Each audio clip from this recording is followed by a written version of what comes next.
Assalamualaikum warahmatullahi ta'ala wabarakatuh. Selamat pagi, selamat siang, dan selamat malam. Selamat malam kapanpun dan dimanapun Anda berada, teman-teman semuanya. Nah, bersama saya lagi di sini, M. Firman Wahyudi, mahasiswa semester 3 Prodi Sastra Indonesia UIN Sunan Ampel, Surabaya. Di sini di video kali ini teman-teman, saya tidak hanya sendirian teman-teman, tetapi ditemani oleh teman saya yaitu Mbak Habibah Afifatus Soleha. Halo Mbak Habib. Halo. Gimana nih kabarnya Mbak Habib? Alhamdulillah baik-baik saja. Gimana nih kabar dari Mas Firman sendiri? Ya, alhamdulillah baik-baik aja juga. Gimana kesibukan pada minggu-minggu ini, sibuk ngapain aja Mbak Habib? Ya seperti biasa ya, seperti layaknya mahasiswi lainnya, paling ya mengikuti mata kuliah yang ada, lalu mengerjakan tugas-tugas yang diberikan oleh Bapak dan Ibu guru dosen. Ya seperti itulah. Kalau Mas Firman sendiri kesibukannya apa nih? Hampir sama kayak yang Habib tadi. Ya sibuknya ya kuliah, tapi kebanyakan main sih kan, apalagi sekarang masih di bulan Maulid, pasti sibuknya bukan hanya main tapi ikut acara pengajian gitu. Iya. Nah, menurutmu banyak banget ya. Iya, menurutmu di semester 3 ini mata kuliah yang paling kamu suka itu mata kuliah apa? Kalau itu mungkin hampir semua sih sama, nggak ada yang favorit sih. Nggak ada yang ya maksudnya ada yang favorit, cuman mungkin apa ya, nggak bisa saya sebut ini. Nah, sorry Fir. Perbedaan di semester 1 sama semester 3 ini apa gitu? Apa lebih susah, apa lebih santai, apa lebih biasa-biasa aja? Ya pasti setiap mahasiswa merasakan itu semua ya. Setiap bertambahnya semester itu semakin lama levelnya itu semakin tinggi. Bukan hanya dari mata kuliah aja, ya mungkin dari kehidupannya pun mungkin levelnya akan semakin tinggi ya. Mungkin dari semakin dewasanya kita, mungkin masalah pribadi mungkin juga akan datang terus gitu. Jadi pasti beda banget. Bedanya itu pertama dari tugasnya juga nih. Kalau semester 1 kan lebih dari level tugasnya gitu ya? Iya. Ini kan lebih kayak santai nih. Soalnya kan kita mahasiswa baru nih ya. Mungkin masih diperkenalkan ke dunia perkuliahan yang awal. Dunia perkuliahan itu kayak gini loh. Jadi jangan kayak shock culture gitu. Jadi jangan terlalu shock. Jadi dikenalkan sedikit demi sedikit. Tapi kalau misal semester 2, semester 3, 4, 5 itu kan semakin dewasanya kita ya harus sadar diri gitu loh. Sadar diri dalam tanda kutip ya. Kita harus bisa jadi lebih lebih peka sama mata kuliahnya sendiri gitu. Kalau ada materi apa sebelum dijelasin ya sebisa mungkin ya harus dipelajari terlebih dahulu gitu loh. Ya, itu sih Mas Firman. Kalau Mas Firman sendiri gimana? Ya hampir sama kayak yang Mbak Habib sudah jelaskan sih. Kan pada saat semester pertama itu kan perkenalan kampus ya. Mungkin kita dari peralihan dari siswa beralih ke mahasiswa itu pasti ada agak-agak shock, dimana ada rasa-rasa kagetnya gitu kan. Nah, dan pada saat di semester 3 ini kan udah ngerasain kayak gini ternyata jadi mahasiswa, udah kayak melayang-layang pikirannya, udah gak karuan sama sekali sama tugas yang luar biasa. Ngerasa banget levelnya tuh beda banget, jauh banget. Yang pada saat semester 1 itu ngopas gak apa-apa. Nah, tapi pas udah naik level yang mau ngopas itu gak kayak gimana gitu. Mending kita ngarang buat persiapan skripsi kita nanti gitu. Iya. Justru itu lebih baik sih, mempersiapkan secara dini istilahnya. Nah, iya. Kalau misal dari dulu kita menerapkan kopas terus, ya gimana mau maju gitu loh kitanya sendiri gitu. Seperti itu sih. Oh ya, pada podcast kali ini enaknya mau bahas apa? Kayaknya lebih seru bahas yang lagi booming di antara para remaja nih Mas ya. Mungkin nggak hanya di remaja atau di kalangan dewasa. Iya. Self reminder. Kayaknya itu oke deh kalau dibahas di podcast kali ini. Reminder. Reminder. Kalau Ya. kalau mendengar kata self reminder ini, Mbak Habib langsung kepikiran apa? Kalau bukan ngedengar, melihat apa ngedengar sih? Ya. Self reminder itu kan sebuah kayak pengingat diri gitu loh. Jadi kayak kegiatan atau aktivitas merenungkan dan mengevaluasi sikap kita yang kita anggap kurang baik di masa lalu. Jadi istilahnya itu self reminder itu kayak kegiatan introspeksi diri gitu loh. Introspeksi dulu diri. Kita ya lewat orang lain apa gimana? Bisa jadi lewat orang lain. Lewat orang lain tuh mereka kan orang lain juga bisa mengungkapkan kayak kata-kata motivasi gitu loh. Kata-kata motivasi buat kita pahami, buat kita sendiri gitu, biar nggak insecure ataupun nggak terlalu overthinking gitu loh. Dan self reminder itu menurut aku penting banget sih. Menurut aku pribadi ya, penting banget. Karena self reminder itu yang pertama itu bisa mengendalikan diri kita, mengendalikan emosi tentunya. Iya. Nah, itu bisa kayak misal orangnya pemarah nih, terus akhirnya dia mengikuti atau menerapkan self reminder, dia introspeksi diri, jadinya agak berkurang gitu. Dia jadi lebih penyabar, lebih tenang gitu loh. Lalu yang kedua itu ada bisa penting banget karena memotivasi diri sendiri gitu. Kayak wah aku harus menjadi yang lebih baik. Berarti dari yang sebelumnya. Ya, dari posisi yang anggap dulu down gitu bisa menjadi gini Bib, apa ya, kelebihan dari self remember yang Habib ketahui itu apa aja kelebihannya?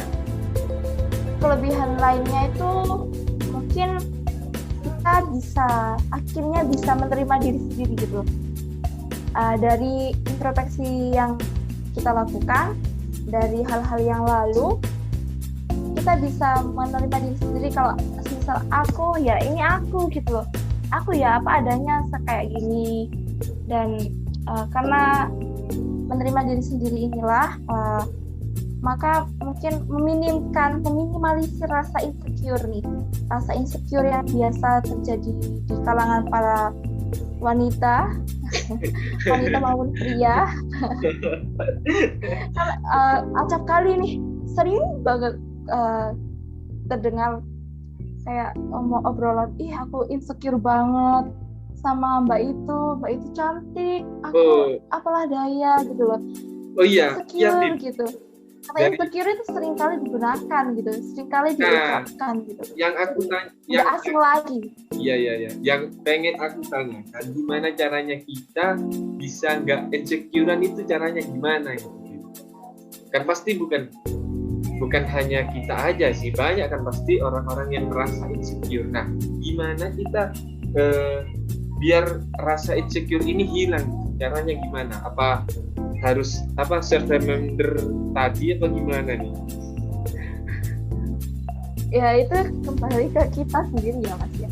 Yeah. Kalau aku pribadi lebih menekankan diriku sendiri gini. Aku cantik. Aku cantik menurutku. Aku baik menurutku.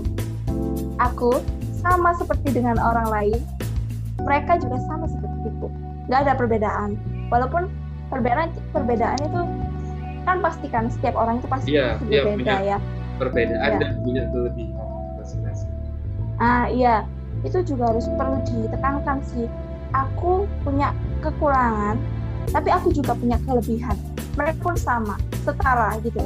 Jadi ya udah nggak usah insecure gitu.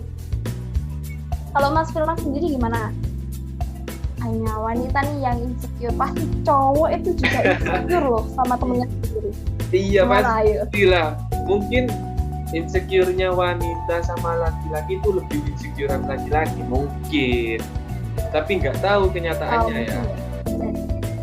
Kalau aku pribadi nih ya, lebih Iya. insecure sama Mbak Maudy Ayunda sama Najwa Shihab.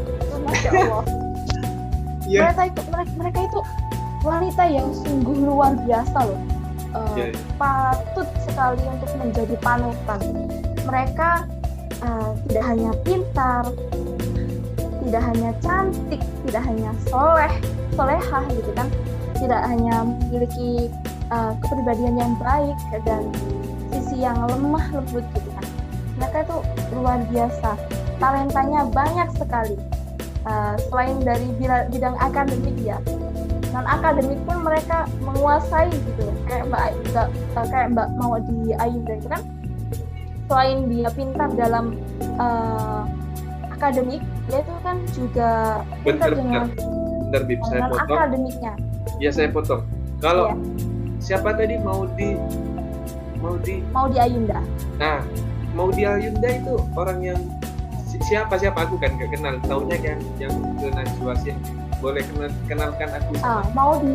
Jelaskan itu sedikit. Maudy Ayunda mungkin bisa dicari di Google, itu pasti banyak artikel tentang beliau gitu kan. Jadi aku jelaskan sedikit nih ya.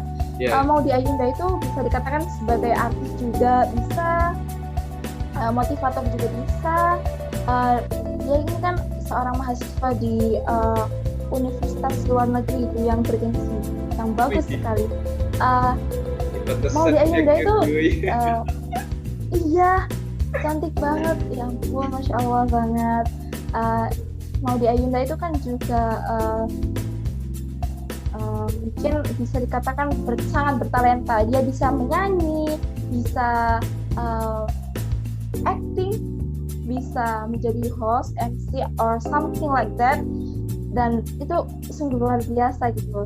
Siapa sih yang nggak kenal sama Maudy Ayunda? Bahkan dia itu diperebutkan oleh 2 universitas luar negeri yang sangat bergengsi loh waktu itu. Dan akhirnya dia memilih salah satu di antara keduanya. Itu sih yang buat wah gila, patut banget gitu dijadikan motivasi gitu. Kalau Mas Firman sendiri gimana? Apanya gimana? Insecure gitu? Kalau masalah insecure? Iya, pernahkah? Kalau masalah insecure itu, kalau di insecurein sama artis-artis ya mungkin pastilah kan.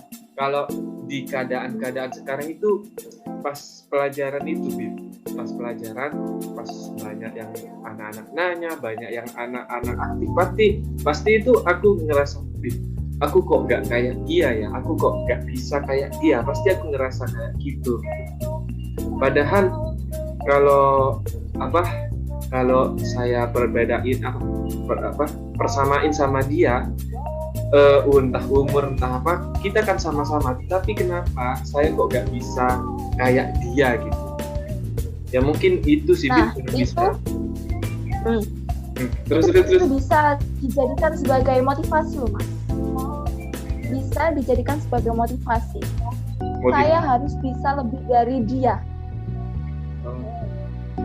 Jadi nggak ada lagi kata insecure, kamu harus berusaha, bisa dikatakan berusaha memperbaiki diri kamu menjadi yang lebih baik, lebih keren lagi dari dia. Jadi kamu juga harus berlatih, mulai dari berlatih berbicara, mulai sering membaca buku atau artikel yang menambah wawasan ilmu gitu. Karena aku sendiri juga mulai menerapkan seperti itu gitu. Karena aku sendiri, lihat teman-teman itu, ya Allah, Masya Allah ya, kayak iya, pas pada sesi-sesi nanya-tanya jawab kok bisa langsung aktif segitu. Padahal kalau aku pasti gak bisa, bukan pasti sih, gak tahu sih, pokoknya ngerasa kayak kenapa kok gak sama kayak dia gitu. Nah pada saat itu aku ngerasa insecure. Menurut aku sih ya, kayak sepengetahuan aku, penyebab insecure itu juga ada banyak sih. Yang pertama itu ada takut akan kegagalan dan penolakan. Nah, biasanya ini kan kayak misal seseorang nih mau mencoba melakukan sesuatu tapi kok merasa gagal, merasa kayaknya aku nggak bakal jadi seperti dia deh, kayak yang biasanya. Iya. Kan maksimal pasti pernah merasakan kayak gitu kan. Bukan pernah, hampir tiap hari.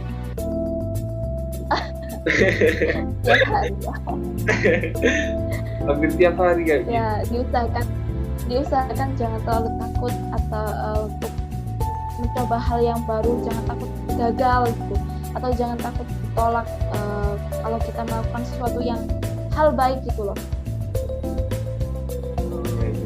Lalu yang kedua itu penyebabnya itu ada kurangnya kepercayaan diri kita karena kecemasan sosial. Nah ini itu biasanya terjadi pada wanita nih, pada perempuan. Kok bisa ke wanita? Kenapa kok? Iya, kan biasanya nih wanita itu kan pasti sangat memperhatikan penampilan. Emangnya laki-laki kan selalu memperhatikan penampilan? Iya, tapi kan kebanyakan cowok itu kan lebih cuek kan mas. Kalau cewek itu kan pasarnya itu sensitif. Nah, makanya kalau misal datang di arisan gitu kan, terus saudara-saudara nyeletuk, ih kamu gendutan ya, ih kamu kok jerawatnya semakin banyak, ih kamu kok makin gini sih, makin gitu. Nah itu membuat kepercayaan diri terhadap diri kita sendiri itu menurun dan merasa cemas gitu loh. Kalau misal kita mau berbaur ke masyarakat sekitar karena takut dievaluasi atau dinilai kurang sama orang lain gitu. Jadi itulah yang salah satu penyebab insecure gitu. Makanya kok banyak perempuan yang insecure, kok aku gendutan ya, kok aku kayaknya kurang glowing nih, kayaknya tumbuh jerawat satu baru satu tumbuh jerawat itu sudah kayak gimana ya, kayak panik gitu. Ngerasa dikucilkan gitu. Karena apa ya, orang-orang tuh pasti yang pertama itu menilai penampilan. Itu karena aku pribadi sih mengalami kayak gitu ya. Aku kan gemuk nih. Saudara-saudaraku itu aku itu gemuk. Terus. Nah, aku itu di keluarga aku itu kalau kayak makanya kurangin dong, kamu kan udah gemuk. Aku itu sudah mengurangi porsi makanku dan aku mencoba untuk menjaga berat badanku. Kayak istilahnya diet gitu kan? Iya, tapi karena omongan mereka itu jadi kayak serangan mental balik ke aku gitu. Oh iya. Jadi aku tuh kayak sedih, kecewa gitu. Aku udah berusaha, cuman kenapa harus selalu diukir sih? Kenapa harus memojokkan aku gitu? Jadinya itu kayak gimana ya? Kayak gagal gitu loh proses dietku, karena aku setiap kali marah, sedih, kecewa itu pasti pelampiasannya itu ke makanan gitu. Justru ke makanan, nggak ke yang lain gitu. Tapi kalau udah nggak kuat gitu, kayak marah banget, kecewa, pengen nangis gitu, ya udah mendem sendiri gitu. Jadi kayak ya udah sampai besok paginya pun kayak gondok gitu. Kayak marah gitu. Kalau kamu iya sih, ya ngerasa sakit hati juga sih. Kalau kamu sih ini kok kayak ngadu nasib gitu ya. Loh, kan kalau kamu itu masalah. Nah, kalau aku itu dibandingin sama adikku.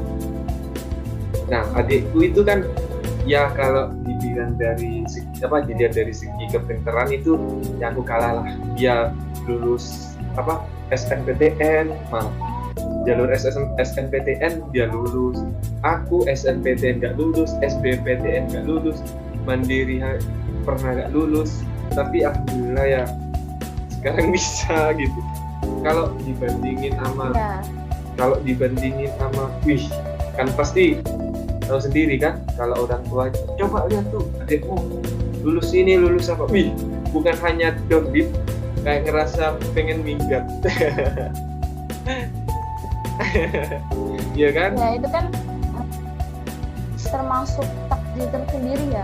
Takdir orang-orang kan, setiap orang kan beda. Takdirnya adikmu jalannya ya kayak gitu, takdirmu ya kayak gitu. Kamu harus percaya gitu. Setiap proses itu pasti nggak akan mengkhianati hasil. Iya sih. Kamu harus berproses terlebih dahulu, sakit terlebih dahulu, bersenang-senang kemudian, insya Allah kayak gitu kan. Kita kan nggak tahu masa depan itu kayak gimana, ya. Kita kan nggak tahu masa depan itu kayak gimana. Mungkin aja kita merasa sakit saat ini, tapi senangnya itu besok. Kita nggak tahu.